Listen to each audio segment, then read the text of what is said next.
వెళ్ళిన చరిత్ర మనది అనేది గుర్తుంచుకోవాలి. అదేవిధంగా గత 5 సంవత్సరాల కాలంలో సాగునీటి రంగానికి తీవ్రమైన నిర్లక్ష్యం చేసిన పరిస్థితి గత ప్రభుత్వంలో మనం చూడటం జరిగింది. రాష్ట్ర వైకాపా ప్రభుత్వం ఏదైతే మన యువ నాయకుడు చెప్తున్నట్టు గొడ్డల పార్టీ అధికారంలోకి వచ్చిన తర్వాత రైతు ప్రాధాన్యత తగ్గింది. రైతు మరి ఆత్మహత్యల్లో ఆంధ్రప్రదేశ్ 2వ స్థానంలో ఉందనేది గుర్తుంచుకోవాలి. ఎవరైతే కౌలు రైతులు ఉన్నారో వాళ్ళు ఆత్మహత్యల్లో దేశంలోనే 2వ స్థానం మనం ఉంటే, మరి దేశంలో అత్యధిక రుణభారం ఉన్న రైతు ఎవరు అంటే ఆంధ్రప్రదేశ్ని ఇవాళ గత ప్రభుత్వం యొక్క పాలకుల నిర్లక్ష్యం వల్ల మరి ఆంధ్రప్రదేశ్ యొక్క రైతు పరిస్థితి దిగజారిందని చెప్పి కూడా నేను తెలియజేస్తా ఉన్నా. అదేవిధంగా రైతు పంట నష్టపోయాడు. రైతుకి నష్టం జరిగితే ఆదుకునే పరిస్థితి లేదు. సాగునీటి ప్రాజెక్టులు నిలిచిపోయినాయి. రివర్స్ టెండరింగ్ ద్వారా పోలవరం ప్రాజెక్ట్ని ఏ విధంగా విధ్వంసం చేశారో మనం చూడటం జరిగిందని చెప్పి తెలియజేస్తా ఉన్నా. రాయలసీమ ప్రాంతంలో నీళ్లు లేక పంటలు ఎండిపోయిన పరిస్థితి గత ప్రభుత్వాల కాలంలో మనం చూసాం.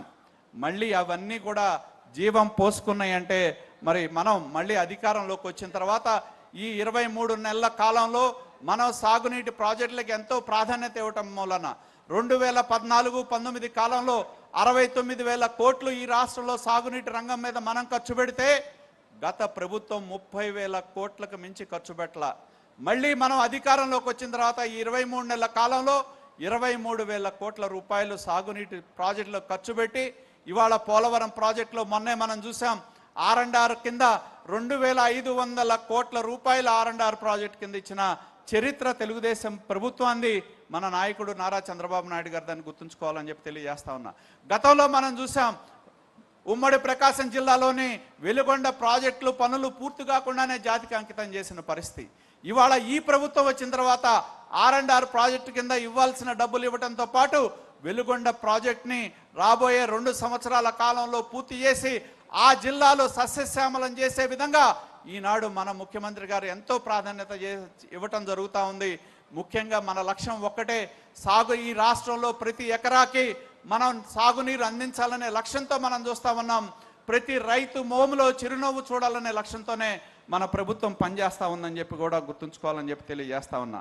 అదేవిధంగా ఇవాళ మనం రైతుకి పెట్టుబడి సాయం చేస్తూ ఉన్నాం అన్నదాత సుఖీభావ్ పేరుతో. మరి వ్యవసాయంలో ఖర్చులు పెరిగినాయి, పెట్టుబడి పెరిగింది.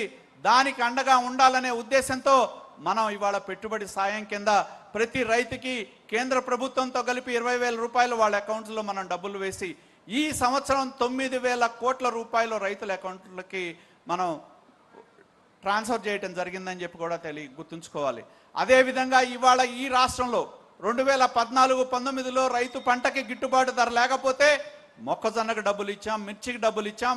ఇవాళ మనం అధికారంలోకి వచ్చిన తర్వాత ఎన్నో రైతుల గురించి మాట్లాడే జగన్మోహన్ రెడ్డి గారు అధికారంలో ఉన్నప్పుడు 1,200 కోట్ల రూపాయలు ధాన్యానికి డబ్బులు ఇవ్వాలంటే తిరిగి అధికారంలోకి వచ్చిన తర్వాత ఆ 1,200 కోట్ల రూపాయలు రైతులకు జమ చేసిన చరిత్ర మన నాయకుడు నారా చంద్రబాబు నాయుడు గారిది, మన ప్రభుత్వాన్ని అని చెప్పి గుర్తు చేయాలని చెప్పి తెలియజేస్తా ఉన్నా.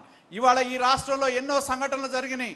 మరి అంతర్జాతీయ పరిస్థితులను బట్టి రైతు గిట్టుబాటు ధర లేకపోతే మనం ఈ రాష్ట్రంలో మరి పొగాకు కొనుగోలు చేశాం, కందులు కొనుగోలు చేశాం, పెసలు కొనుగోలు చేశాం, మామిడి కొనుగోలు చేశాం. మామిడి సందర్భంగా చిత్తూరు జిల్లాకి వెళ్తే వైకాపా నాయకులు వాళ్లే రైతుల అవతారం ఎత్తి మామిడి పండ్లు తీసుకొచ్చి రోడ్డు మీద పోసి వాళ్లే తొక్కిచ్చి రైతుకి అన్యాయం జరిగింది ఒక స్క్రిప్ట్ రైటింగ్లో ఏ విధంగా నటించారో మనం చూడటం జరిగింది. ఇవాళ ఈ ప్రభుత్వం చిత్తశుద్ధితో రైతులను ఆదుకోవాలనే ఉద్దేశంతో ఈ 23 నెలల కాలంలో 1,200 కోట్ల రూపాయల పైబడి పంటకు గిట్టుబాటు ధర ఇవ్వటానికి మనం ఖర్చు చేయటం జరిగిందనేది మీకు తెలియజేస్తా ఉన్నా. అలాగే ఈ రాష్ట్రంలో గత 5 సంవత్సరాల్లో ఆక్వా కోసం రైతులు పోరాటం చేశారు. వాళ్ళకి ఏదైతే యూనిట్ ధర తగ్గించమంటే గత ప్రభుత్వం పట్టించుకోవాలా. ఎన్నికల సందర్భంగా ఆ సమస్యని మన నాయకుడు దృష్టికి తీసుకొచ్చినప్పుడు దాన్ని ఇవాళ ₹50 తీసుకొచ్చిన ఘన చరిత్ర మన నాయకుడు చంద్రబాబు నాయుడు గారిది, మన ప్రభుత్వాన్ని అని చెప్పి కూడా తెలియజేస్తా ఉన్నా.